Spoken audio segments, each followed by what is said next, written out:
제가 청년부 사역을 시작하면서 두 번째로 했던 설교가 욥기 설교였습니다. 기억나나요?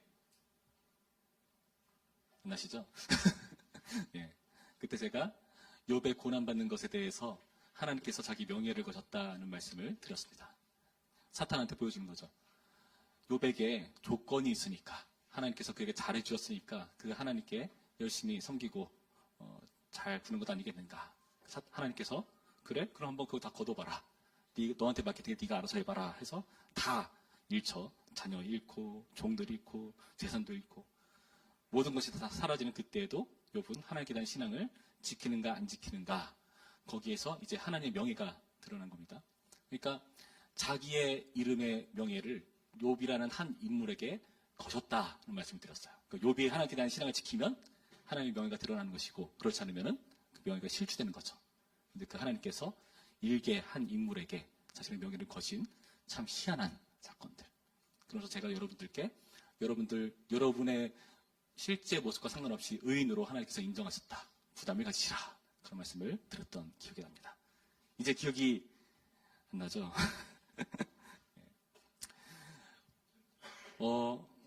욥기를 보면요, 굉장히 많은 복잡한 시의 형식으로 쓰여있기 때문에 굉장히 읽기가 어려워요. 이걸 읽으면서 우리는 이 욥과 그 엘리바스를 비롯한 세 친구들, 이들의 그 썰전을 살펴보죠. 그 과정이 만만치 않습니다. 그게 굉장히 긴 분량에 걸쳐서 이야기가 시작되는 거죠. 그러면 우리가 만만치 않다는 생각하는데, 과연 성경에서 이것을 이렇게 긴 분량에 걸쳐가지고 언급을 하고 있는가? 왜 그렇다고 생각하십니까? 저는 미술을 전공했습니다. 그래서 미대를 진학해서 그림을 정말 잘 그리는 사람이 돼야겠다라고 생각을 했어요. 근데 대학을 딱 진학하니까 그림을 잘 그리는 법은 가르쳐주지 않습니다. 가르쳐주지 않아요. 그리고 교수님도 별로 얘기하는 게 없어요. 들어와서 수업 시간도 제때 마치 안 들어오세요. 그냥 중간쯤 들어와서 한번 쓱 보시고 나가십니다.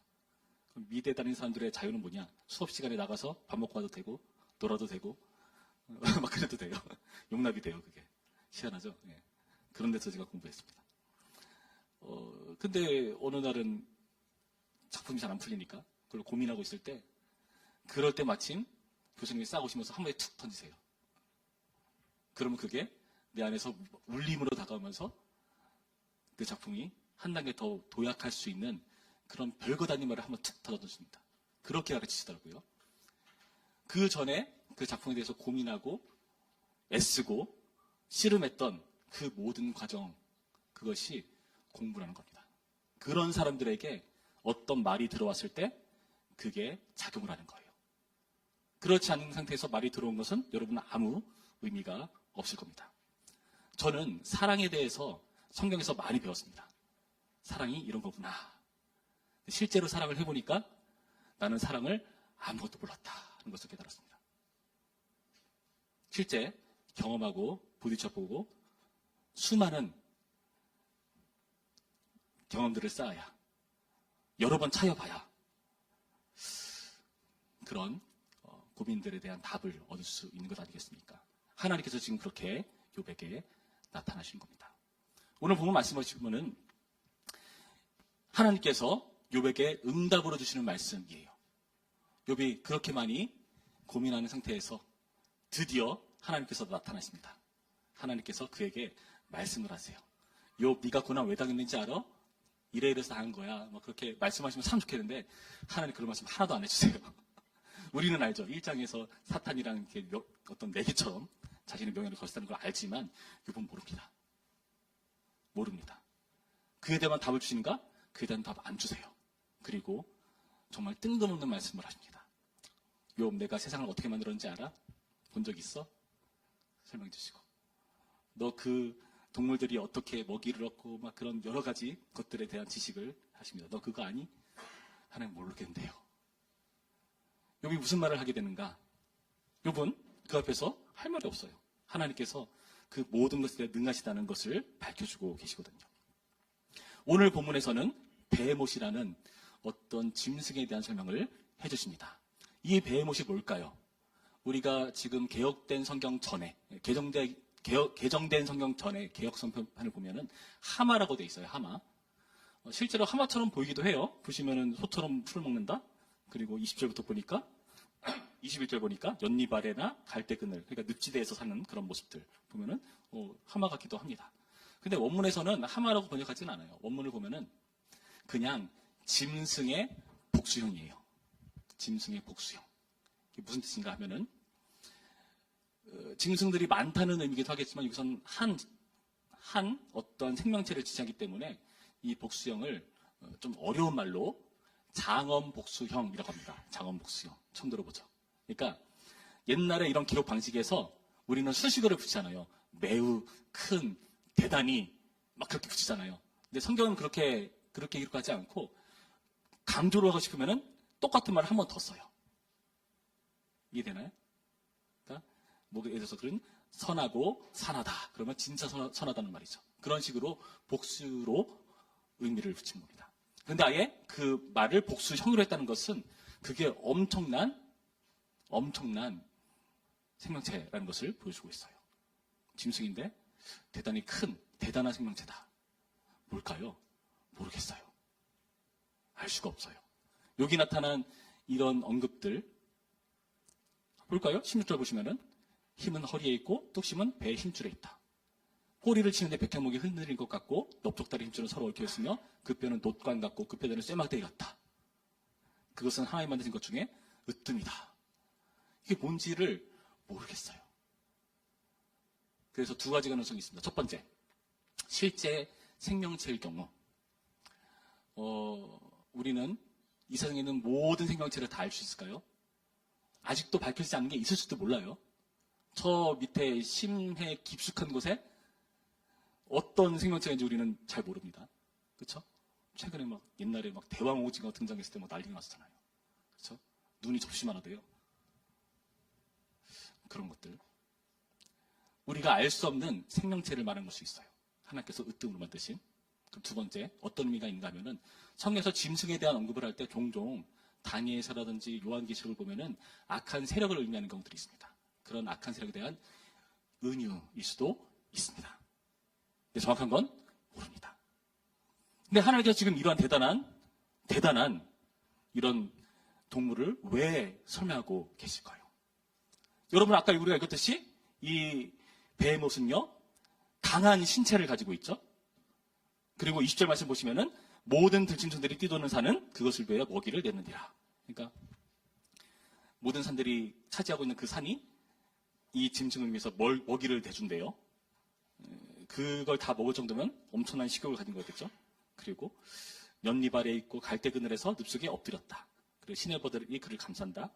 2, 3절 말씀 보니까 강물이 소용돌이 칠지라도 그것에 놀라지 않고 요단강물이 쏟아져 그 입으로 들어가기도 태어나다. 그러니까 생활력도 굉장히 강한 거예요. 강한 생활력. 강한 신체와 강한 생활력을 가진 대단한 존재다. 그러면서 하나님의 질문이죠. 24절 말씀 우리 한 목소리로 읽습니다. 24절 시작. 그것이 눈을 뜨고 있을 때 누가 등이 잡을 수 있겠으며 갈고리로 그것의 코를 꿰 수 있겠느냐. 무슨 말입니까? 너, 이 베헤못, 네가 감당할 수 있어? 통제할 수 있겠어? 라고 말씀하신 거예요. 참 희한하게 이 부천 동네를 다니다 보면은 특히 전도할 때 많이 보는데요. 엄청나게 큰 개를 몰고 다니시는 분들이 많아요.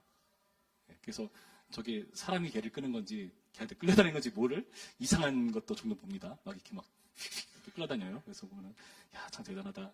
왜 저게는 왜 입에다가 저런 가림막을 다 낼까 하는 그런 불안한 생각도 가지고 있고 통작이 어려울 만큼 대단한 짐승이다. 욥은 마땅히 당연히 통제할 수 없다는 것을 이 질문 속에서 알고 있죠. 하나님께서 왜 이런 통제 불가한 이런 베헤못을 공포의 대상을 설명하고 계시겠습니까? 그러면서 하나님은 뭐라고 하시죠? 19절 말씀 볼까요? 19절 말씀. 그것은 하나님이 만드신 것 중에 으뜸이라. 그것을 지으신 이가 자기의 칼을 가져오기를 바라노라. 그 원문의 뉘앙스는 이런입니다. 그 으뜸인 그 생명체에 대해서 그것을 만든 존재가 칼로 접근할 수가 있다. 그러니까 칼로 제어하고 통제할 수 있다는 것을 밝혀주는 거예요. 그걸 만든 자가 누굽니까? 1절 말씀이죠. 15절 말씀이죠. 내가 너를 지은 것 같이 그것도 지었느니라. 그러니까 하나님께서 이 배의 모습을 왜 얘기해 주실까요? 세상에 가장 으뜸인 짐승, 그 어떤 것도 통제할 수 없는 그런 대단한 짐승, 내가 통제할 수 있다. 그 이유가 뭘까요? 내가 만들었으니까. 하나님은 이런 으뜸이고 욥을 지은 것처럼 이 존재도 지었다고 하는데 이 피조물을 통제 가능하다고 밝혀줍니다. 여러분이 배의 모습을 통해서 확인하는 건 뭡니까? 욥의 무능, 반대로 하나님의 전능을 확인하는 거예요. 여러분, 욥에게 있어서 이런 무능한 상황이 무엇이었습니까?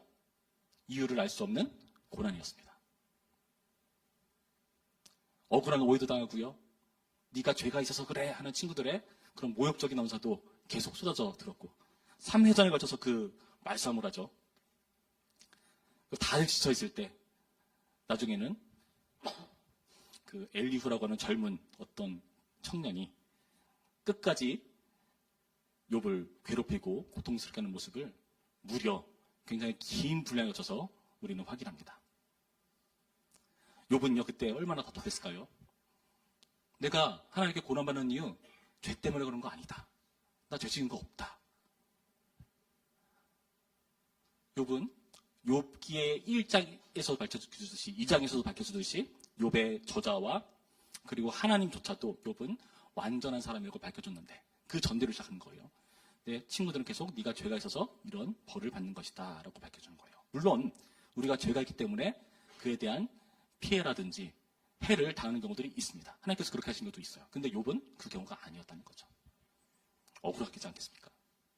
내가 하지 않았는데 혹은 내가 했는데 알아주지 않는 사항들 우리를 불편하고 섭섭하게 만들고 힘들게 만듭니다. 욥에게 있어서 이런 이유를 알 수 없는 고난이 바로 베헤못이에요.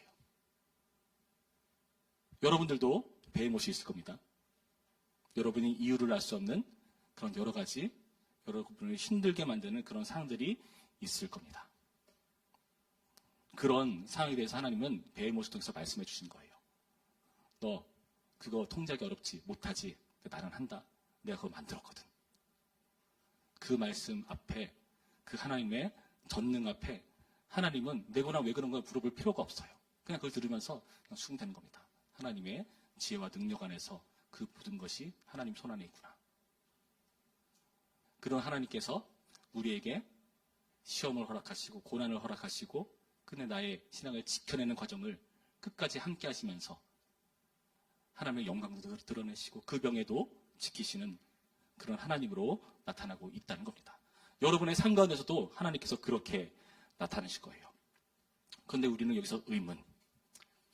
하나님께서 왜 이렇게 욥의 의문에 대해서 동문서답을 하는 것처럼 말씀하실까?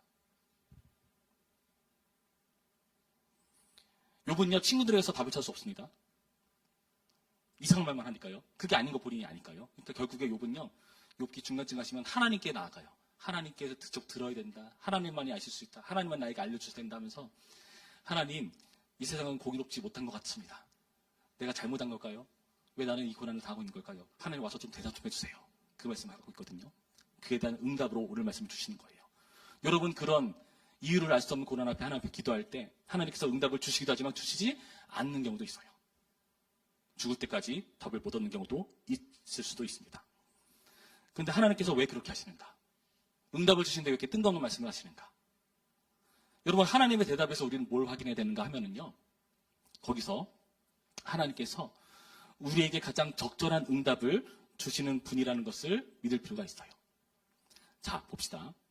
하나님은요, 지금 자신의 세상을 창조하시고 그 창조된 세상을 운영하시는 그 질서에 대해서 설명하실 때 오늘 본문은 우리가 불과 욥기 38장부터 41장에 거쳐서 3장 정도 되는 내용으로 하나님의 창조 기사에 대한 내용을 봅니다. 하나님께서 그가 가지신 지식과 하나님의 지혜, 지극히 작은 일부를 언급했을 뿐이에요. 그렇지 않나요? 모든 걸 다 얘기하지는 않으셨습니다. 근데 그때 욥의 반응은 뭐였습니까? 40장 3절 말씀 볼까요? 3절 말씀에 욥이 어떻게 하죠? 욥이 여호와께 대답하여 이르되 보소서 나는 비쳐나오니 무엇이라 주께 대답하리이까 손으로 네 입을 가릴 뿐이로소이다. 내가 한번 말하였사온즉 다시는 더 대답하지 아니하겠나이다. 무슨 말이죠? 욥은요 입을 가리고 하나님께 함부로 말할 수 없다라고 고백해요. 왜요? 그분의 능력과 지혜가 너무나 뛰어나니까. 그리고 그분의 이 세상을 다스리고 통제하는 것을 이해를 했으니까요. 물어보지 않는 겁니다. 여러분 하나님께 물어보셨을 때 하나님께서 적절한 답을 주지 않는 경우 있습니다. 그런 경우 있어요. 하나님께서 왜 알려주지 않을까요? 그걸 아는 게 우리에게 하등 도움이 되지 않습니다. 이렇게 일부 정보만으로도 욥은요 감당하지 못해요. 예수님께서 이 땅 가운데 성령님 오신 것에 대해 설명하시는데요. 그때 뭐라고 말하시는지 아십니까?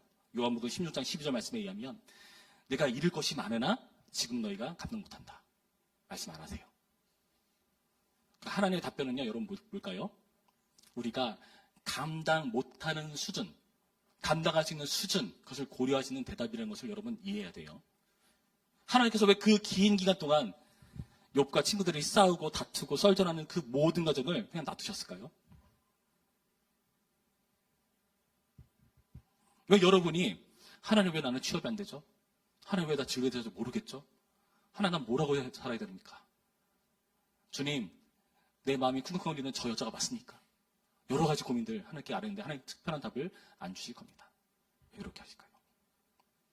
하나님께서 그런 우리에게 고민할 기회를 주시는 겁니다. 생각할 기회를 주시는 거예요. 여러분 어떤 공부가 잘하는 공부일까요? 저는 어릴 때 공부를 되게 못했습니다. 반에서 하위권 했어요. 고등학교 시절에. 공부를 너무 못했는데 공부 잘하는 친구들 참 신기했어. 어떻게 공부를 잘하지? 이해가 안 됐습니다. 어떻게 공부하길래 어떻게 정답을 정확히 찍을 수가 있지? 언어 영역 보면은 나는 이게 답이 아닌 것 같은데 그게 답이래요. 이해할 수가 없었어요. 왜 그런 걸까?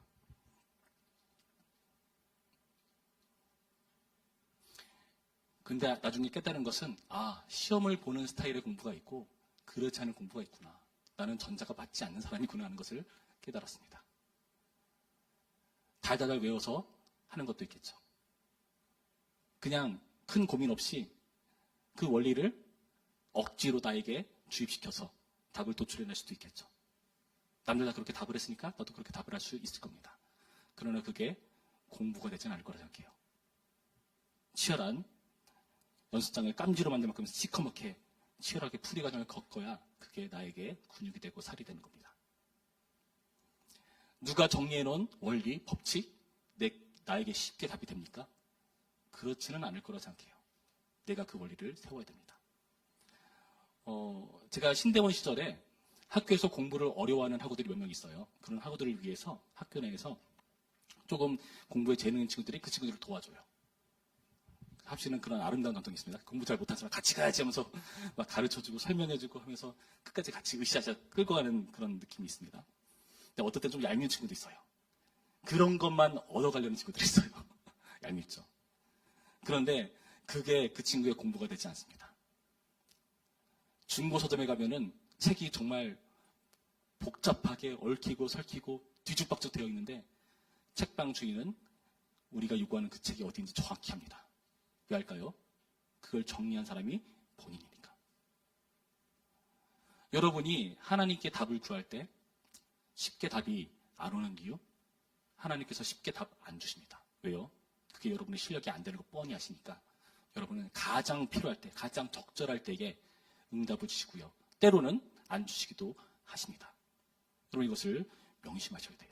그리고 듣는 달지도 못 알아듣고 우리가 감당도 못합니다. 오늘 우리가 이 배의 못에서 보듯이 말이죠. 그러나 하나님은 어떤 분이죠? 이 답변을 통해서 우리는 뭘 하게 합니까? 하나님은 감당하시는 분이시다. 여러분 하나님께서 욥에게 고난을 허락하실 때 사탄에게 전제 조건인 것입니다. 처음 1장 가서는요 뭐라 전제 조건이 것이냐면 하나님께서 욥이 그 많은 재물들 때문에 내가 그런 복을 줬기 때문에 나를 섬기는 거라고 너에게 맡길 테니까 알아서 해봐. 걷어가는 거죠. 다만 그 몸에 손대지 마라고 했어요. 손대지 말라고 하세요. 어떻게 됩니까? 사탄은요, 욥의 몸에 손을 댈 수가 없어요. 근데 나중에 그 이후에 어떻게 됩니까? 주신 자도 여호와시오, 취하신 자도 여호와시니 여호와 찬양 받으시고서 이렇게 찬양하니까 사탄이 그의 몸을 쳐보십시오라고 하는 거죠. 그러니까 하나님께서 뭐라 하시죠? 그래, 한번 건드려 봐라. 다만 생명은 손대지 마라. 그렇게 말씀하십니다. 사탄을 제어하시는 거예요. 그래서 욥은 고생합니다. 몸에 종기가 나고 몸도 아프고 힘들고, 아내는 뭐라 말하죠? 하나님 욕하고 죽어라 말하죠. 근데 못 죽어요. 왜 못 죽죠? 하나님이 그의 몸에 손대지 말라 했던 그 말씀 때문에 욥은 죽을 수가 없습니다. 욥은 죽지 못하니까 어떡합니까? 살아야죠. 그러니까 죽지 못하니까 어떻게 하죠? 자기 태어난 날을 저주합니다. 죽지 못하니까 하시는 방법이 그거예요. 죽지 못해 사는 게 그렇게 괴롭습니다. 하나님께서 여러분에게 고민 주시고 힘들게 하시는 그 모든 이유, 하나님께서 여러분의 생명에 손대지 말라고 하셨기 때문에 그런 거예요. 여러분, 이 안에서 하나님께서 우리에게 주어지는 시험 또한, 우리에게 주어지는 문제 또한 하나님의 큰 계획 안에서 나에게 주어진 것이라는 것을 이해하셔야 됩니다. 정답을 모를지라도 그건 크게 상관없어요. 하나님은 답을 하시니까. 하나님께서 안 알려줘도 크게 상관없어요. 하나님께서 뜻이 있었기 때문에 우리의 이해보다 더 높은 차원으로 우리를 인도해 가실 거니까요. 여러분, 열심히 공부해서 대학 갔는데 이게 뭐야? 마치 내가 미래에 대한 실망한 것처럼 이게 뭐야? 잘못 왔나? 딴 거 다시 해야 되나? 괜찮습니다. 거기 간 게 하나님 뜻입니다. 끝까지 공부를 못해도 상관없어요. 그 모든 것이 여러분 합력해서 선을 이룹니다. 여러분 이 원리를 반드시 기억하시고, 여러분 청년의 때 부디 여러분이 하고자 하는 그 모든 것들을 시도하시기를 권해드립니다. 하나님의 뜻 구한다고 너무 가만히 있지 마세요. 하나님은 여러분에게 이성도 주셨고요, 생각할 거리도 주셨고요, 성경도 주셨고요, 주변에 목원들 친구들도 주셨고요, 저도 덧붙이셨습니다. 상담을 통해서, 논의를 통해서, 친구들의 격려를 통해서 내 마음에 어떤 원 같은 게 생겨난다면, 물론 성령께서 우리 가운데 원을 주셔서 하게 하시니까요, 그거를 하시면 돼요. 이 길이 아니면 어쩌지? 그럴 시간에 그냥 해보세요. 정말 죽어라 10년 넘게 일을 했는데요, 괜찮아요. 다시 돌아가면 돼요. 너무 늦어진 거 아닌가요? 하나님 앞에 늦는 거란 없어요. 여러분, 우리의 모든 문제들 하나님이 감당하시는 분이라는 것을 이해하시면서 여러분 현재 주어진 일에 충성하면 되는 겁니다. 베헤못은요, 욥에게 있어서 의문사항이 바로 베헤못이었습니다. 여러분에게도 베헤못이 있을 겁니다. 그리고 여러분 이해하지 못하는 사항들이 분명히 닥칠 겁니다. 그때 여러분 그 기회를 어느 기회로 삼느냐? 하나님께서 우리의 신앙을 증명해내시고 우리를 성장하게 하시고, 그리고 그 신앙의 가치를 확인시키시는 그 과정으로 우리를 인도하시리라 믿습니다. 예수님께서 이 땅 가운데 오셔서 십자가에 달려 죽으십니다. 다들 실망했어요. 베드로 엄청 실망했죠. 하나님 그러지 마십시오. 사탄아, 내 뒤로 물러가라. 너는 나를 넘어지게 한 자다. 십자가 진다고 했을 때 다들 돌아섭니다. 당신 대신 바나바를 풀어주셔서 말합니다. 죽는 메시아 나는 필요 없다. 하나님께서 거절당하시고 십자가 달려 죽으시죠. 근데 그 십자가 통해서 놀라운 일을 이뤄내셨습니다. 하나님의 사랑을 증명해내셨고요. 그 십자가를 통해서 본인께서 영광 받으시고 그리고 우리를 구원해내시죠. 누가 알았습니까? 그 일을요. 아무도 몰랐어요. 성경에 능통하다는 바리새인들, 서기관들 아무도 몰랐습니다. 제자들 몰랐어요. 나중에 성령께서 오셨어야 그걸 깨달아졌습니다. 여러분, 모르는 것 있잖아요. 괜찮아요. 몰라도 지르세요. 너무 겁먹지 마세요. 하나님은 우리의 생각보다 크신 분이십니다. 여러분 인생 가지고 장난 안 치십니다. 세월을 아끼라 말씀하시죠. 하나님께서 여러분의 시간, 여러분의 생애, 여러분의 인생 소중히 여기십니다. 여러분보다 더요. 그 하나님을 신뢰하시면서 여러분 한 걸음 한 걸음 주님과 동행함으로써 끝내 하나님을 찬양하게 되는, 하나님의 영광을 확인하게 되는 기회로 삼으시기를 바랍니다. 오늘 말씀을 꼭 기억하시고 두고두고 삶 가운데 이해하시면서 용기를 내시는 오늘의 말씀이기를 주님의 이름으로 축원합니다. 기도하겠습니다. 참 좋으신 하나님 감사합니다. 오늘의 말씀을 통해서 이처럼 하나님의 전능하심을 보게 하시니 감사드립니다. 주님, 우리가 아는 것은 너무나 작습니다. 하나님의 놀라운 일의 일부만 들어도 욥은 입을 가려야 할 만큼 우리의 이해와 우리의 실력은 작습니다. 그러나 주님께서 그런 우리 인생을 사용하시고 끝내 주님을 찬양하게 만드는 그 모든 성장의 자리로 우리를 인도하신다는 것 믿습니다. 우리는 무능하지만 주님 전능하시고, 우리는 통제할 수 없는 생애지만 주님 능히 통제하시고, 우리가 감당할 만한 시험만 허락하시고, 그리고 그 과정을 통해서 우리가 자라가게 하시고 성장케 하시고 근데 주님 영광을 취하십니다. 심지어 십자가처럼 참혹한 죽음을 통과해서라도 하나님의 영생의 영광을 이뤄내시는 분이라는 사실을 우리 가운데 보여주었습니다. 그 하나님을 신뢰하며 겁먹지 않게 하여 주시옵소서. 이 청년의 때에 나는 아무런 낙이 없다고 할 해가 가깝기 전에 너는 너의 창조를 기억하라 말씀하신 전도자의 말씀처럼 우리도 우리의 창조주이시고 구원주이신 하나님을 생각하며 능히 그 하나님을 의지하며 하나라도 도전하게 하시고 하나라도 더 시도하게 하시고 하나라도 더 실패하게 하시고 한 번이라도 더 상처받게 하시고 한 번이라도 더 배우게 하여 주시옵소서. 그 모든 과정을 통해 이루실 주님을 찬양합니다. 예수님의 이름으로 기도했습니다.